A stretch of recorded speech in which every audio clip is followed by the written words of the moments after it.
Okay, Torah concept, New Testament, take my yoke upon you.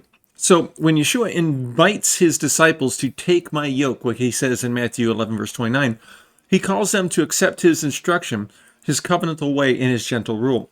This concept is deeply rooted in the Torah, where taking on God's commands is repeatedly described as bearing his yoke, walking in his ways, and learning from him.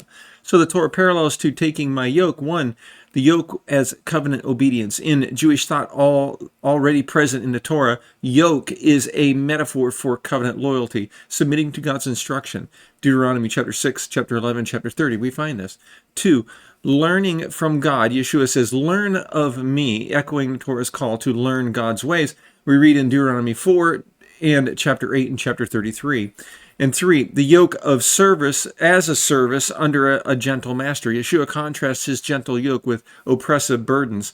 The Torah makes the same contrast between God's service and slavery. Exodus chapter 20, Leviticus 26, and Deuteronomy 10. And four, rest as the fruit of God's yoke. Yeshua promises rest for your souls.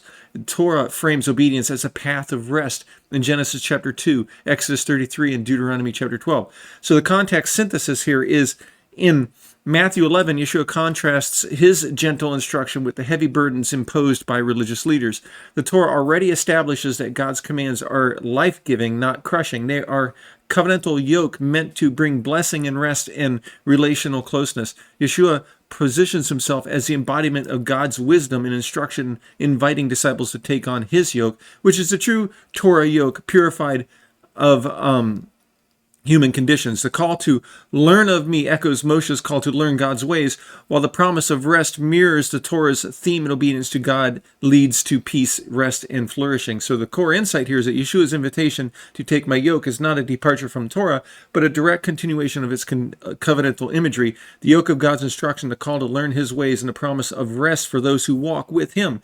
His presence himself as the gentle, faithful teacher who embodies the Torah's intent, offering a yoke that liberates rather than enslaves, and a path that leads to the rest of God, and what God has promised from the beginning. So again, this is how Yeshua taught Torah in the New Testament. The Torah has not passed away.